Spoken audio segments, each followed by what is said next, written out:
Next on the agenda is Ron Utt with the Heritage Foundation. We'll turn things over to you. Randall called me a couple weeks ago, and as you know, if you look at the program, I'm not listed on it, Randall is, but he called me a couple of weeks ago and asked if I would take his place. He had just read something that I had recently done on property rights, where I noted that given the trends in land use regulations today, that there ought to be some common ground emerging between us libertarian types and new urbanists, because their projects are often one of the chief victims of a lot of these land use regulations. And given the tradition of cooperation and friendship and comedy that the opening sessions have been characterized with, in particular the Earl Blumenauer presentation last year, Randall wanted to continue that and had me talk about something where there was some common ground. And you know, this is going to be an interesting presentation until about 36 hours ago, or 30 hours ago, when the Supreme Court decided that there are no property rights.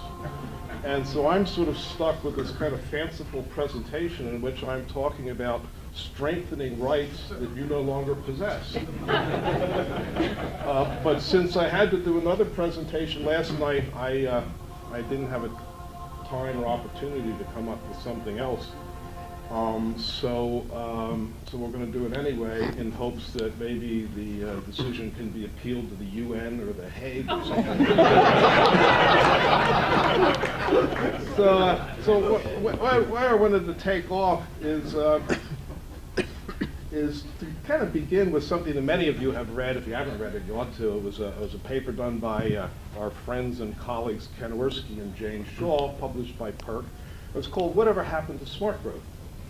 And while the focus of their article was on the electoral setbacks of the last couple of years that some smart growth strategies have experienced, the Proposition 37, I guess it was, in Oregon, the end of the Paris-Glendenning reign in Maryland, and the end of the land use strategies in Loudoun County with almost a complete change in the county board, all of which ended what had become national iconic instances of some kind of a smart growth strategy worthy of emulation. But there is another area of loss, and a loss that I think ought to concern us a little bit, and that are the almost daily losses that a lot of these new urbanist projects or genuine smart growth projects suffer at the hands of either planning commissions or zoning boards or local courts, which for the most part have regulated them out of existence. I was going to use as my examples just what's going on in the part of the country where I live. I live in Northern Virginia. We are part of the Washington, D.C. suburbs, and Washington is growing quite rapidly, and it's growing thanks to all the taxes that you guys send in to us, and thank you very much. It has wild prosperity. The number of lobbyists have tripled in the last 4 years, and most lobbyists are paid well into the six figures, so you can imagine what that, along with population increases, is doing to our housing market. And the population increases are quite significant. If you look at the 203 to 204 census data, of the 100 fastest growing counties in the country, 9 of them are in Virginia, and 6 of those 9 are in the Northern Virginia area.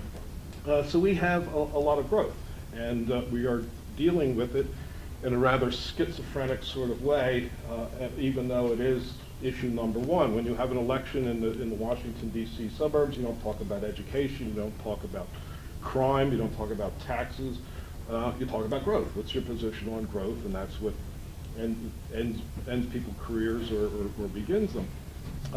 And so we're struggling with this, and most of the communities are struggling with it, with regulations that are counterproductive and exacerbating the process of sprawl.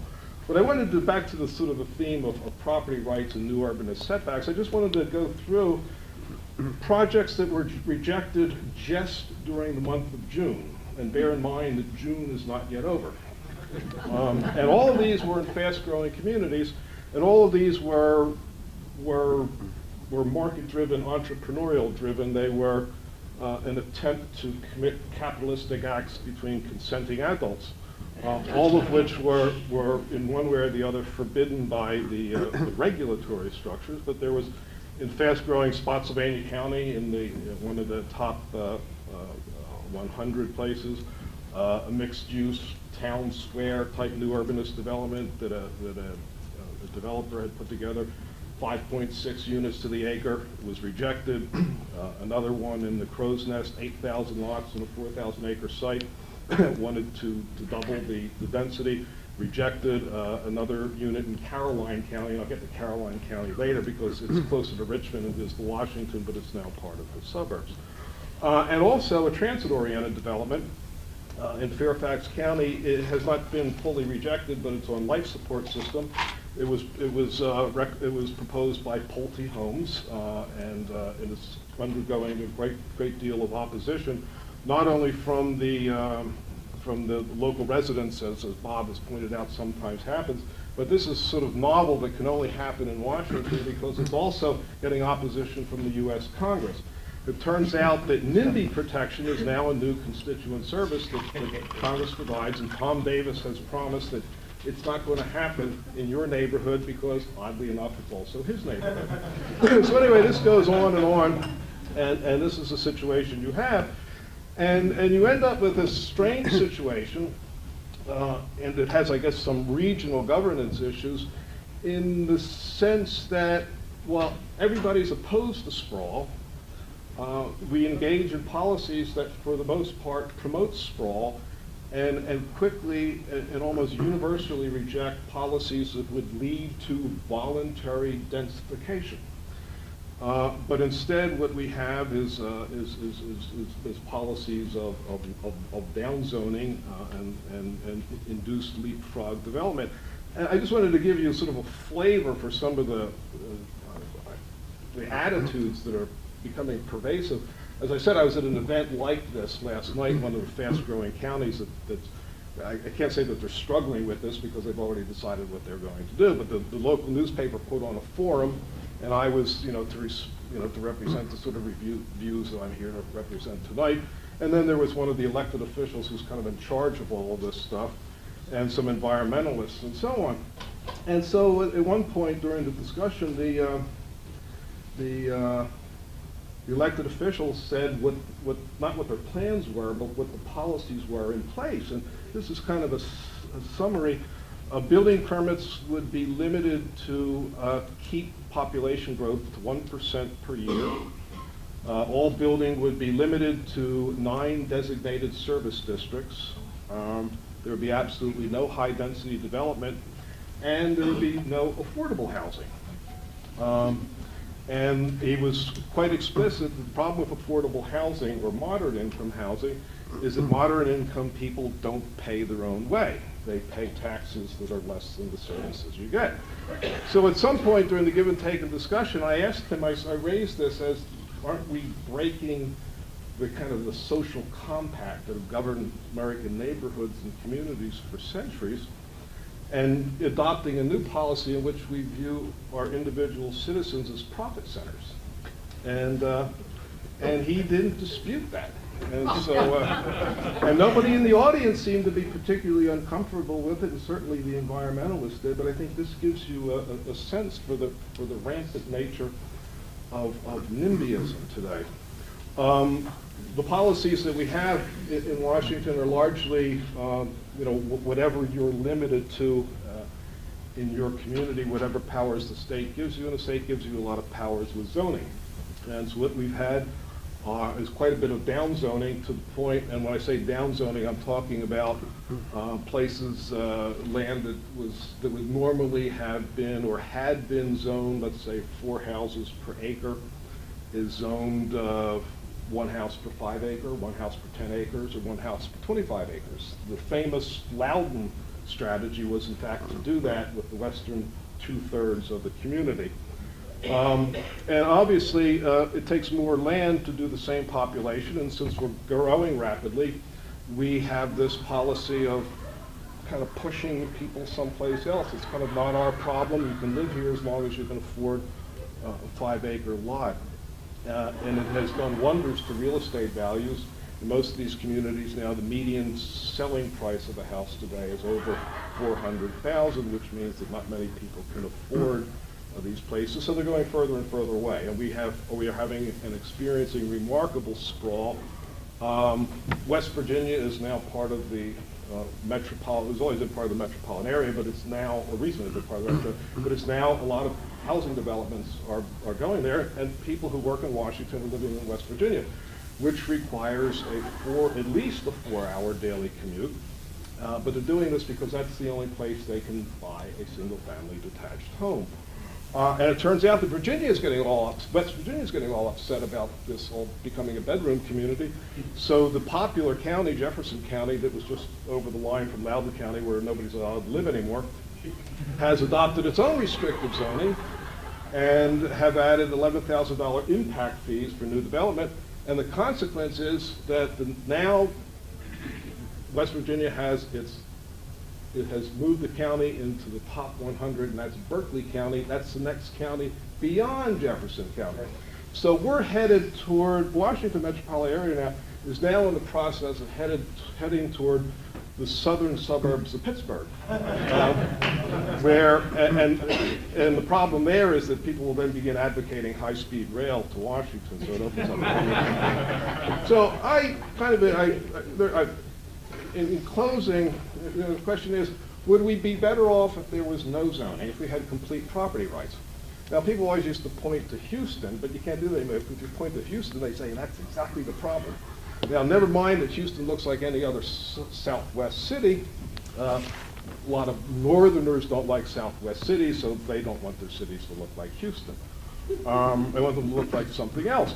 And what I've noticed is that I get on a lot of panels like this, and mostly, and Wendell probably knows this, sort of your opponent is often an architect or a planner, and you have charts and tables, or you have ideas, and they have pictures. They have a slideshow. And they put up a pretty house, and everybody goes, ooh. And they put up an ugly house, and everybody goes, oh, you don't want to live in that, do you?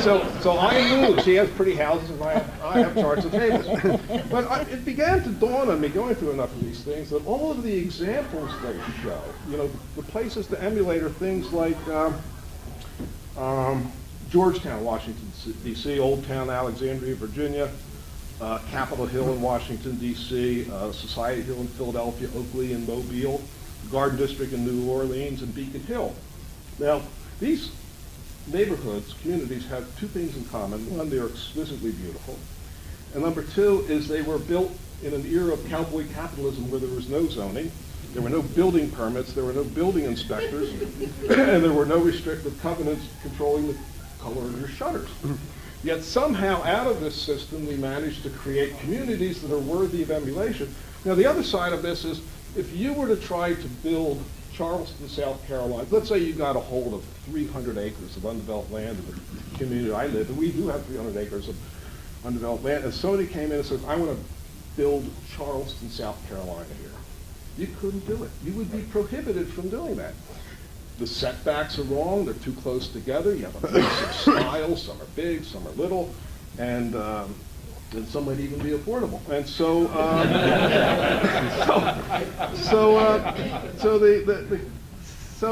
I look at this and say, well, if this is what we did with no zoning, what is the benefit of zoning?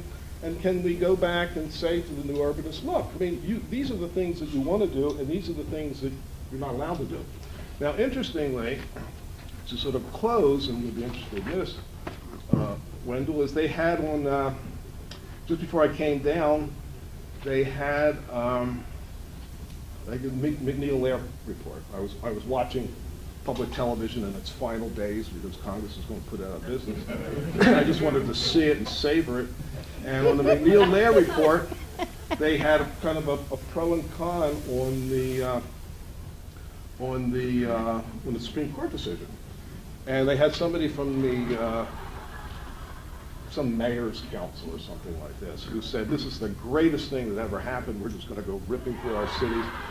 But the person they had opposing it, and in very strong terms, was John Norquist, head of the new urbanist center, saying that this is a disaster. And he agreed wholeheartedly with the inflammatory comments that Sandra Day O'Connor had about the consequence of this law. Anyway, with that, I'll turn it over to my colleague. Liz, you have